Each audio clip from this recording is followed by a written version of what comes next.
I think attention spans have been totally cooked by short form content like TikTok and YouTube Shorts. Most people can't even pick up and read a book because it takes such an amount of concentration now that is unfortunately quite rare. Personally, I'm 24, and in college I even saw people would just not want to read the assigned readings, and when there were essays assigned, they wouldn't want to do the work, and they'd rather let ChatGPT do it for them. I really do think it's a big issue in our generation, our younger generations. And with this, people's attention spans being cooked, I think that's another problem because people can't even like realize what's going on. They see these headlines on Twitter and Instagram and about politics or this and that, but they don't even like form their own opinions nowadays. They just let whatever they see online form their opinions and just believe it as fact when there's so much misinformation out there now. I think social media as a whole has given rise to unrealistic expectations in terms of body type, life outcomes. I mean, you go on social media, you'll see some dude who's absolutely ripped out of his mind, but you also don't factor in that this guy has god tier genetics, super lucky in terms of that.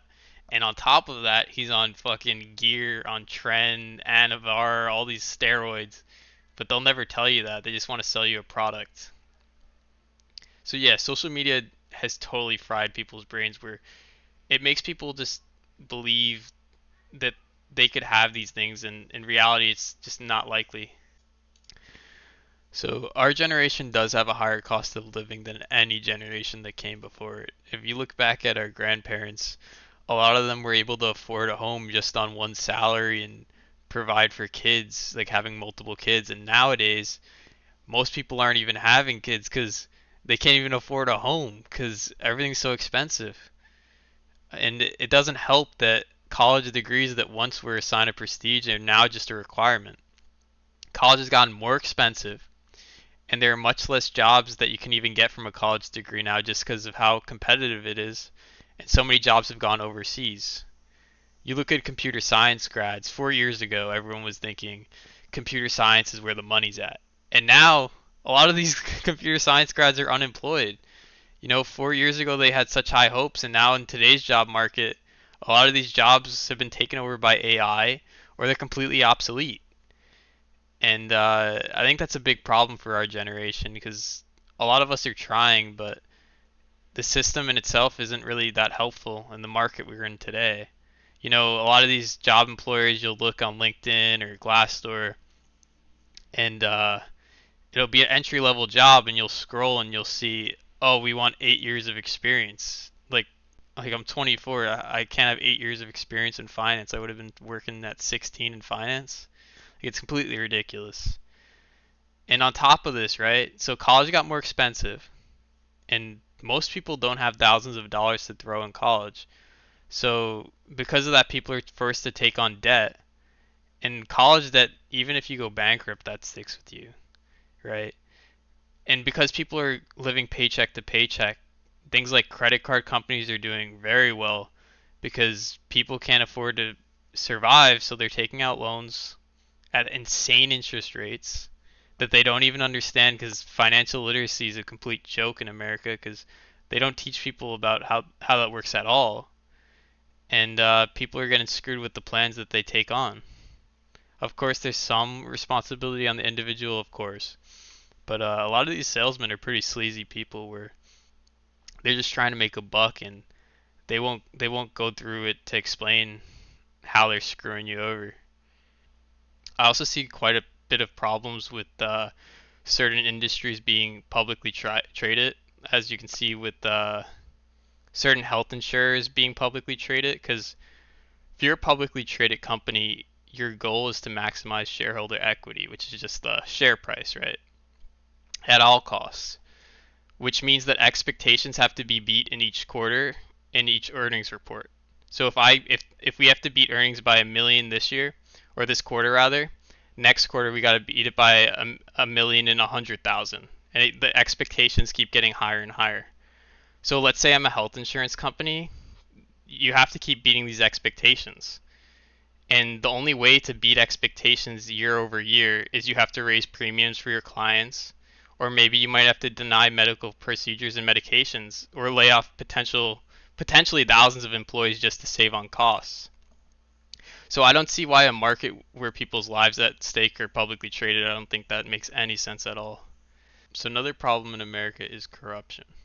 Of course, if you want to compare it to other countries, America really isn't that bad on the scale of things, but that doesn't mean things can't be better. I think a huge problem in America is our government really is owned by interest groups. An interest group can just be any company like Coca-Cola, or it could be a country like Israel has APAC, and basically they just pool a bunch of money together, donate it to politicians' campaigns, just to have their interests met, right? So like, let's say, I don't know, Donald Trump's running for president, right? And you donate $10 million to his campaign. So when the time rolls around and he does win the election, he's gonna go and stand by you and what you believe in because you donated him so much money. I think that's a huge issue, right? You see us, America, getting involved in all these stupid foreign wars over the years for absolutely no reason, right? Like, look at Iraq, look at Afghanistan. A million dead Iraqis for what? I mean, they said they had weapons of mass destruction in Iraq, and they went over there and they found fucking nothing. I mean, 9/11 happened, right? And then after 9/11, we went into fucking Iraq for what, dude? There was nothing there. Like, we go into these fantasy wars that just make absolutely no sense. And I'm sure if you look behind it, you see that these defense manufacturers are getting fucking filthy rich. And it doesn't help anyone. It just leads to pain and suffering. And I think interest groups as a whole are destroying America. Other corruption, I mean, this other corruption, like trading with like Nancy Pelosi beating the market and all the top hedge funds, like that's bad too. I mean, it's not as bad obviously, but it is a little ridiculous that she's doing so damn good. We got hedge funds out here spending billions, and they ain't got shit on Nancy Pelosi, right? So that's an issue there. Um, I think for the most part, American society has just become voiceless. Like, people don't really care what's going on. We kind of just got used to it. It's like, oh, like 20 people just died over there. Oh, okay. Oh, plane crash, 100 people dead. Like, we're so numb to it at this point because we just see it all day on our feeds. It's like death, violence, suffering. It almost means nothing to us. It's crazy.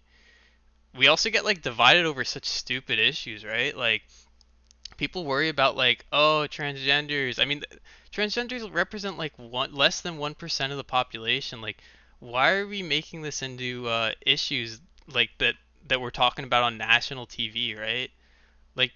Like, why aren't we talking about wage stagnation, or an increasingly expensive society, or how we're gonna fix it, or unions completely being whittled away and workers' rights being like fucking gone in a lot of these industries?